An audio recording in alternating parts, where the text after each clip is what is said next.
தாய் தமிழ் உறவுகளுக்கு வணக்கம். சீமானை விட்டு பொறுப்பாளர்கள் விலக காரணம் என்ன? சீமானை விட்டு பொறுப்பாளர்கள் விலக காரணம் என்ன என்ற தலைப்பில் இந்த காணொளியை நாம் காண்கிறோம். ஏறத்தாழ நாம் தமிழர் கட்சி ஆரம்பித்து 15 ஆண்டுகள் ஆகிவிட்டன. கடந்த பாராளுமன்ற தேர்தலில் 8.9% வாக்குகளை பெற்று தேர்தல் ஆணையத்தின் அங்கீகரிக்கப்பட்ட ஒரு அரசியல் கட்சியாக நாம் தமிழர் கட்சி மாறியுள்ளது. இது திராவிட கட்சிகளுக்கு கண்ணை உறுத்தியுள்ளது. நாம் தமிழர் கட்சி வளர்ச்சி அடைந்தால் திராவிடம் வீழ்ச்சி அடையும். ஆகவே நாம் தமிழர் கட்சியை இப்பொழுதே சிதைக்க திமுக திட்டம் தீட்டியுள்ளது. அதன் ஒரு பகுதிதான் நாம் தமிழர் கட்சியினுடைய பொறுப்பாளர்கள் விலகிச் செல்வது. என்னவென்று சொன்னால், கடந்த 15 ஆண்டு காலம் நாம் தமிழர் கட்சி தமிழகத்தில் பயணிக்கிறது. ஆனால் இதில் உள்ள பொறுப்பாளர்கள் யாரும் தேர்தலில் வெற்றி பெற முடியவில்லை. உள்ளாட்சி தேர்தலிலோ, சட்டசபை தேர்தலிலோ, பாராளுமன்ற தேர்தலிலோ வெற்றி பெற முடியவில்லை. கவுன்சிலர் ஆக வேண்டும், எம்எல்ஏ ஆக வேண்டும், எம்பி ஆக வேண்டும் என்ற கனவோடு வந்தவர்களுக்கு அது விரக்தியில் போய் முடிந்துள்ளது. அந்த விரக்தியின் உச்சக்கட்டம்தான் இப்பொழுது நாம் தமிழர் கட்சியிலிருந்து விலக ஆரம்பித்துள்ளார்கள். இதற்கு முக்கிய காரணம் திமுக வீசுகின்ற வலை என்று சொல்லலாம்.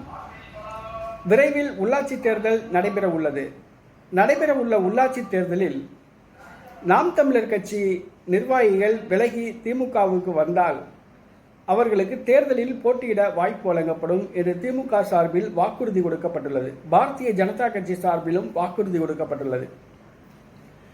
அதாவது கவுன்சிலர், ஒன்றிய கவுன்சிலர், மாவட்ட கவுன்சிலர், மாநகராட்சி கவுன்சிலர், பேரூராட்சி கவுன்சிலர், நகராட்சி கவுன்சிலர் ஆகிய தேர்தல்களில் போட்டியிட வாய்ப்பு வழங்கப்படும் என்று திமுக சார்பில் வாக்குறுதி கொடுக்கப்பட்டுள்ளது. கேவலம் ஒரு கவுன்சிலர் ஆகணுங்கிற ஆசையில் இன்னைக்கு நாம் தமிழர் கட்சியோட மூத்த நிர்வாகிகள் தங்களுடைய கொள்கையெல்லாம் காற்றுல தூர போட்டுட்டு பறக்க விட்டுட்டு இன்னைக்கு திமுகவில் போய் சேர்றாங்க. கவுன்சிலர் ஆகணும், கேவலம் ஒரு கவுன்சிலர். அந்த கவுன்சிலர் ஆகணுங்கிற ஒரு ஆசையில் நாம் தமிழர் கட்சியில் 15 ஆண்டு காலம் பயணித்த இந்த பொறுப்பாளர்கள் இன்னைக்கு தங்களுடைய கொள்கைகளெல்லாம் காற்றுல பறக்க விட்டுட்டு இன்னைக்கு திமுக போய் சரணடைஞ்சிருக்காங்க. அதான் வேதனையான விஷயம்.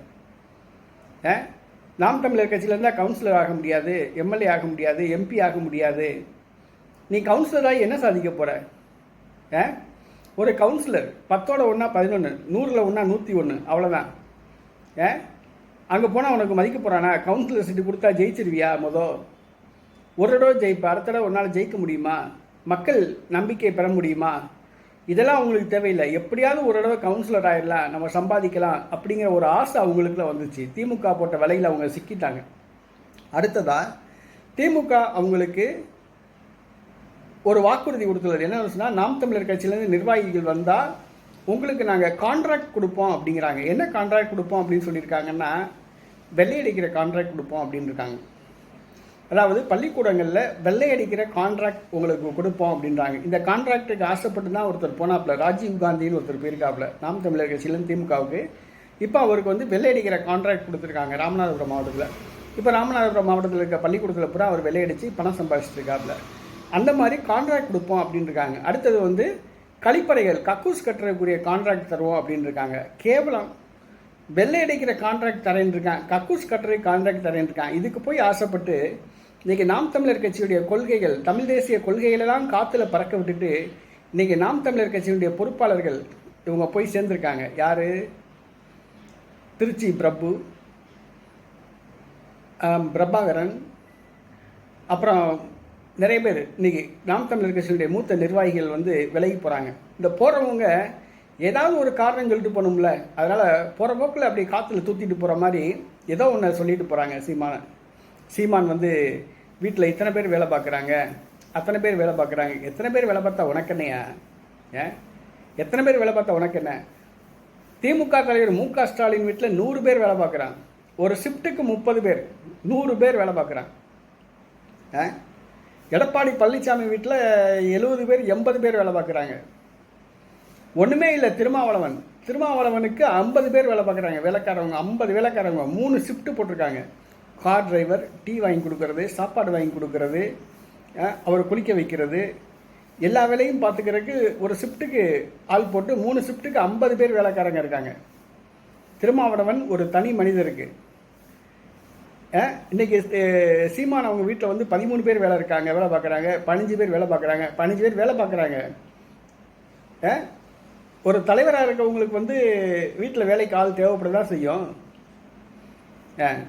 இன்றைக்கி சீமான் மேலே வந்து அள்ளி தெளிச்சுட்டு போகிறாங்க. ரொம்ப வேதனையாக இருக்குது. தமிழ் தேசிய கொள்கையெல்லாம் வந்து காற்றுல பறக்க விட்டுட்டு இன்றைக்கி போகிறாங்க. ரொம்ப வேதனை. இந்த 15 ஆண்டுகள் இந்த கட்சியில் பயணித்தாங்க, நல்ல மனிதர்கள் அப்படின்னு நினச்சோம். இன்றைக்கி கேவலம் திமுக கொடுத்த அந்த கவுன்சிலர் சீட்டுக்கும் வெள்ளையடிக்கிற கான்ட்ராக்டுக்கும் கக்கூஸ் கட்டுற கான்ட்ராக்டுக்கும் ஆசைப்பட்டு கட்சியில் விட்டு வெளியே போகிறாங்க பார்த்தீங்களா? அதுதான் ஒரு மிகப்பெரிய ஒரு கேவலம். இந்த கேவலத்தை விட வேறு எந்த கேவலமுமே அந்த கட்சியை விட்டு விலகி போகிற பொறுப்பாளர்களுக்கு கிடையாது.